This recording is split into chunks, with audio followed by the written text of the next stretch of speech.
This is the Mavic 2 Pro, and for the past year, this thing has been my absolute,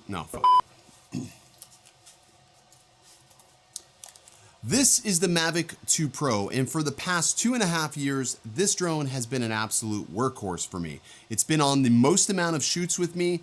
It's done the most, and am I even in focus? This is the Mavic 2 Pro, and for the past 2 years, this has been my workhorse. It's been all over the country with me, and it's made me the most money.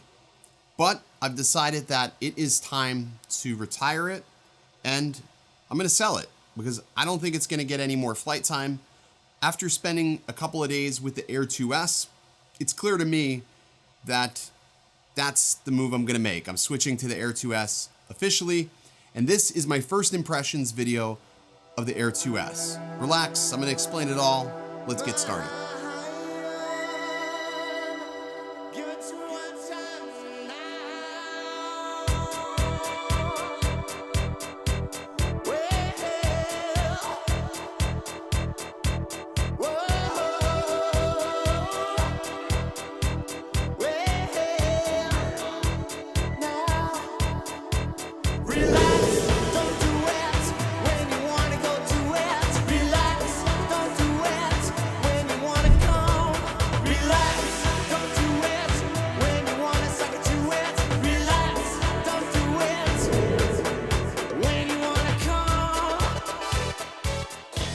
What's good, everybody? Ken here. You're watching OriginaldoBo. Today, I'm going to do my unfiltered review. Not review. I don't know why I say review. It's easy to say review. This is my first impressions video of the Air 2S. The review will come later. If you're new to my channel, the way I do it, I fly this hard as hell for an entire month, and then at the end of the month, I give you a consolidated thoughts and opinions of this and what I really think of it after 30 plus days. But throughout the month, you're gonna see there's gonna be segmented videos of different things that matter most to me. Now, these things may not matter to you, but when I review things, I worry about what's going to affect me, because what affects me may affect other people as well. So let's go ahead and dive into the Air 2S.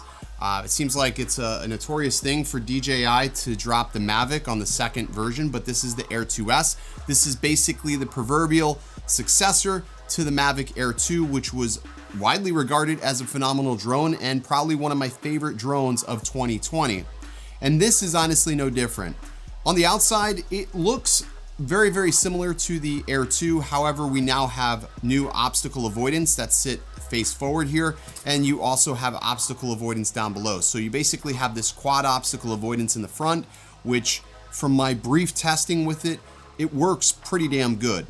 The other thing is we now have a brand new gimbal. It is made out of aluminum or some form of metal. I'm assuming it's aluminum because it's super light, but it's definitely a little bit more durable than what we got with the Air 2. The Air 2's gimbal was honestly a joke. That polycarbonate plastic gimbal was never gonna be enough in the wind. This is definitely a lot more robust. And because of that, it can travel at higher speeds and it's able to maintain a stable gimbal, which to me is really important. So today I'm gonna talk about some of the things that are different with this, and then some of the things that have stayed the same, and then we'll also talk about the camera, because the camera is where we're gonna see the biggest gains and the biggest improvement, and I think that's gonna be the primary reason anybody is going to switch on to this. So let's talk about OcuSync 3 or O3. All right, so O3 was introduced in the FPV drone. And when I first flew the FPV drone and strapped the set of goggles to my head, I was absolutely amazed by the image transmission quality coming back down to the goggles. I just couldn't believe how clear it was and how smooth the video feed was. Even in areas where there was immense Wi-Fi interference, it was unaffected. And much can be said about the Air 2S. The transmission feed that O3 or OcuSync 3, I'm gonna call it OcuSync 3 because that's what I've known and loved, and it just makes sense. So OcuSync 3 provides is freaking incredible. The video feed is smooth, buttery smooth. And maybe some of that's also in part of the performance from the application. I don't know if you've noticed it, but the Fly app performs incredibly well on this most recent update. Everything is super smooth, and the transitions in the application are just very well thought out. It's probably their best app release to date. And that's saying something, talking about a DJI Fly app or Go4 app or any of their apps, that's saying something. But anyways, the transmission signal provides you up to 12 kilometers of range. For you crazy Canadians, you already know what that equates to in mileage. But for us Americans, that's 7.4 miles, and there's like a sixth in there, but nobody will ever need to fly that far. You just don't need it. The biggest improvement here is the stability it provides you at close range. You don't have to worry about that hindrance or that lag or just random jitter that you were getting with the Air 2. The Air 2 was good. It was a big improvement over the Mavic Air, but the biggest problem was periodically you would get disconnects or this just incredible lag, which was never an issue on any other drone sporting OcuSync.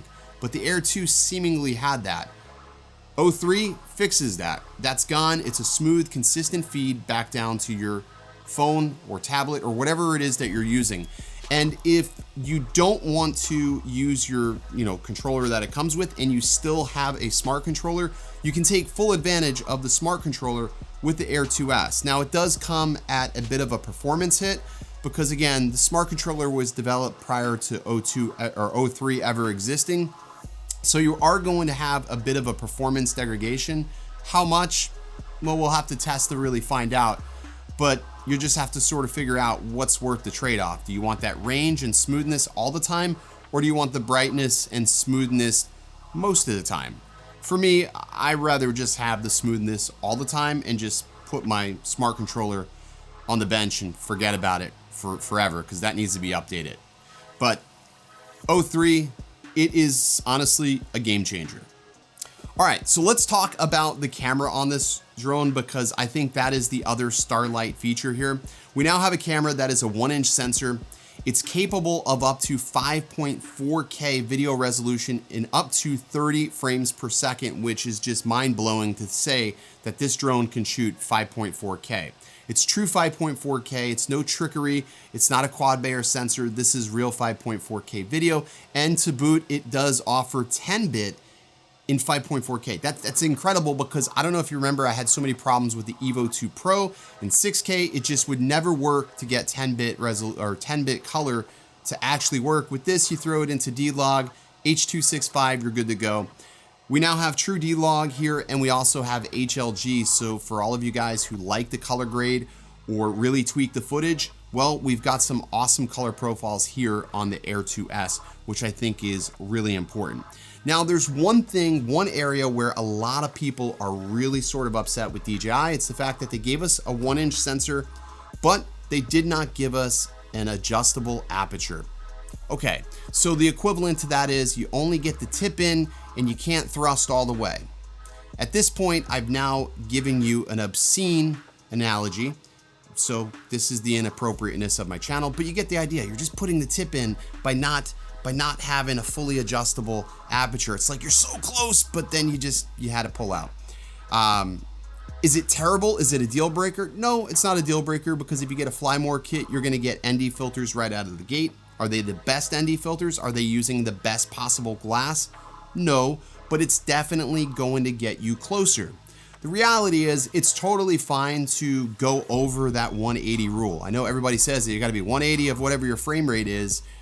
You don't have to. It's not a big deal if you're some over. There's no such thing as the, I don't know, aperture police. There's no such thing as the shutter police that's gonna say, well, you're over the 180 rule. That doesn't exist, so it doesn't really matter. And throwing on an ND filter is not the biggest deal in the world. We've done it for many, many years with other drones that don't have an adjustable aperture. The convenience factor is having that adjustable aperture means that if you are trying to capture something in a hurry, you don't have to worry about putting an ND filter on.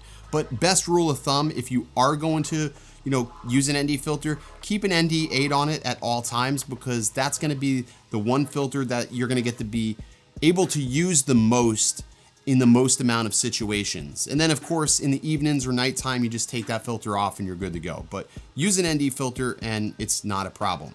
Now the images coming out of this drone, to me, are simply stunning. The quality is exactly what I hope for. And this right here is the reason why I'm getting rid of my Mavic 2 Pro. The Mavic 2 Pro puts out a beautiful image. Sometimes it's a little bit softer than I would like it to be. I always wanted the ability to have a little bit more detail, a little bit more clarity in my shots. And with 5.4K, I can have that clarity. I have that ability to where I can crop in a little bit. And the fact that we have 4K 60 frames per second on a Mavic with a 1-inch camera is absolutely amazing. That's what we wanted when the first rendition, the Mavic 2 Pro, came out. We were hoping for 4K 60, but the problems with the sensor limited the fact that they were able to do that. Now thermal dynamics and the overall tech has gotten so good, they can cram it into a drone like the Air 2S, which I think is pretty damn impressive.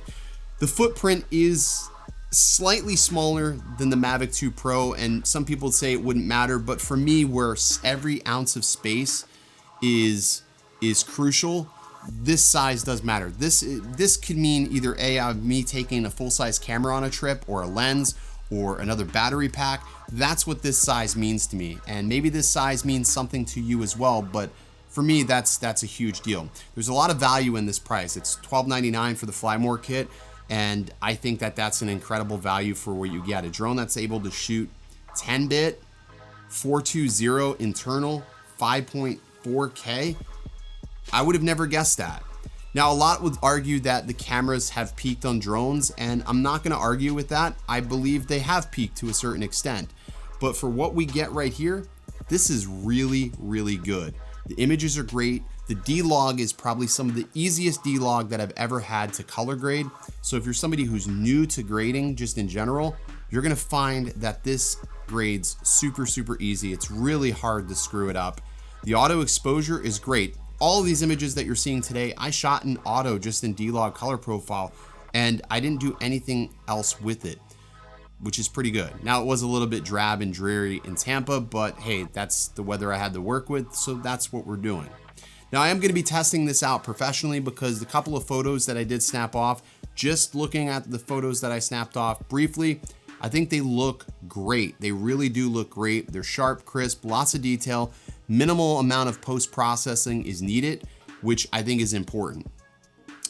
I guess the question that we have to ask ourselves, is this worth upgrading if you already have the Mavic Air 2? And wholeheartedly, I can say if you just bought the Air 2, no.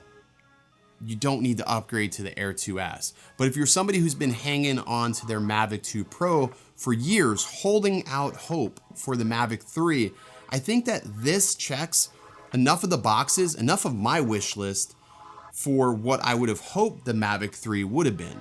We got a 1-inch sensor, albeit it's not the best 1-inch sensor because there's not an adjustable aperture. Again, I can forgive them for that. We got great flight time. We got additional obstacle avoidance, some of the best obstacle avoidance that any Mavics had to this date. And the flight times are really good. At 31 minutes, you really can't go wrong. So for me, this is the perfect size. It's a pocket portable drone that's durable. And all of my batteries from the Air 2 work with this, so now I have 4 batteries to work with instead of just 1. That's pretty cool. So yeah, I'm gonna continue testing it, but as of right now, I'm gonna sell my Mavic 2 Pro. I don't need it. This is getting the job done with less batteries, more bang for the buck, better sensor, and the images just look cleaner with a lot less effort. I don't think having the Hasselblad name on the Mavic 2 Pro is worth passing this up. Like this is a steal for the price, and just like I said, I'm really, really impressed with this overall. I can't say that enough. This is probably the first drone, GPS drone in a long time that actually has inspired me to want to go create with it and want to film with it. I've been flying so much FPV as of late. When I started flying this, it made me appreciate how good the cameras are on these GPS drones. Most importantly, the OcuSync 3 is just mind-blowingly good. I can't explain it. If you got a friend or somebody who has the Air 2S, try it before you buy it even, and you'll see the difference. And then after you fly something else, you're gonna be like, yeah, no, it's not even remotely close. So that's it. I love the Air 2S. I have nothing but good things to say other than the aperture, but I mean, that is what it is. I mean, we can't change that, and it's it's, you know, you just got to circumvent that. And I think the easiest way to circumvent that is with ND filters. All right. If you enjoyed this first impression video, be sure you hit that like button, subscribe so you don't miss any of the other videos. I try to take a totally unique approach to all these videos because I don't just do YouTube and talk about this shit. I actually do this for a living. So these drones actually make myself money when they're not on YouTube. So there you go. All right. I will see you in the next video. Stay original.